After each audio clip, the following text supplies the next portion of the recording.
Small mom and pop stores are a hallmark of New York City living, but changing consumer behavior as well as rising rents are forcing many of those stores to close their doors. And in some cases, they can lay vacant for years and change the entire makeup of a neighborhood. As part of our Chasing the Dream initiative on poverty and opportunity in America, we went to New York's East Village asking residents how they feel about losing these one-time staples of their community. You know them. They're your neighborhood. They're your community. It's nice. Michael Leiden and Ellen Mandel have called the East Village home for more than 30 years. They live just across the street from the shuttered Clay Works, which was on 9th Street for 44 years. The space has been vacant since it closed last year. The art gallery next to it is also empty. Neighbors agree. Shops coming and going are part of the circle of life for businesses, but they also notice small shops being replaced by chains, if anything at all. Little places are just so much nicer than big box thing that's just taking all its money and going somewhere.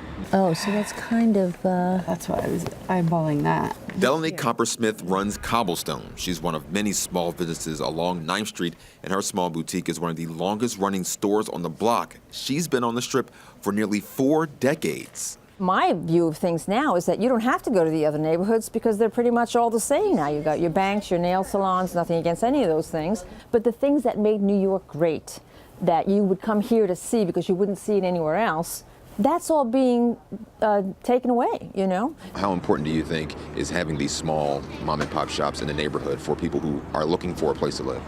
I think it's very important. I mean, to me, especially a big place like Manhattan, which could be very cold and kind of lonely in some ways.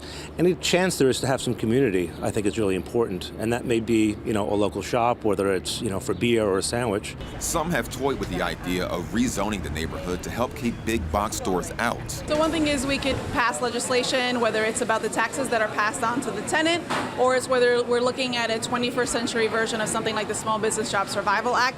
Specifically in this district, we're working on commercial zoning, and that's a special district overlay to limit the size of storefronts and make sure that we're attracting retail that is diverse, affordable, and appropriate. Right now we're looking at a lot of art galleries, eating and drinking establishments, and some of the issues with those is that they don't open until the nighttime. So during the daytime, we've got a lot of closed storefronts, gates down, so that makes it less appealing for people to come here and want to shop.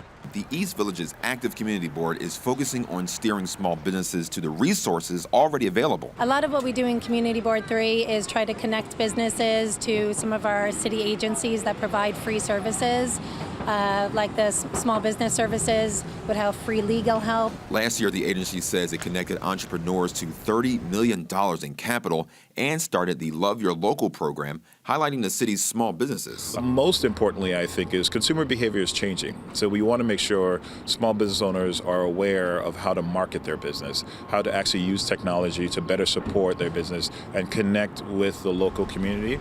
Because, you know, small business owners have an advantage. They know the community, they know their customers.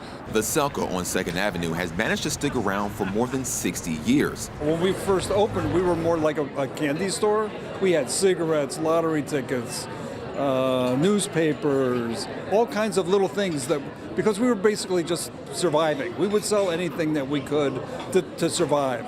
People always really liked the simple, homemade, honest Eastern European food that we prepared. So I slowly took it in that direction. Its owner says the shop has evolved with the neighborhood, and he's had the good fortune of having an understanding landlord. Our landlord is a Ukrainian nonprofit organization, so they value our presence here, and obviously we value having them as a landlord. The Selco certainly won the small business sweepstakes with its friendly landlord relationship, but for many small businesses, the specter of dramatically increased rents looms large, and shuttered businesses are a daily reminder of what could be down the pike. Number one reason why these businesses fold is because they don't own the building. I mean, this is from the horse's mouth. This is James and Carla Murray. You can say they wrote the book on the changing landscape of New York's mom and pop shops. In fact, they've published 3 books on it. In the time that it took us to compile the book, which is about 10 years of photos for our first book, which came out in 2008, about 1/3 of the businesses that we had documented at that point that made it in the book closed. Today it's over 80% have closed in that first book. So from 2008 to 2018, we went from 30% to over 80%. And that number is increasing like almost on a daily basis. Initially, they began taking photos of storefronts because they loved their look and aesthetic, but quickly realized they were capturing a faded history. For us, it was like we never started documenting them because we thought they would all disappear. We were trying to celebrate the ones really that were still open, because we didn't take pictures of closed stores. We took pictures of open, vibrant businesses. There's a business not too far from here.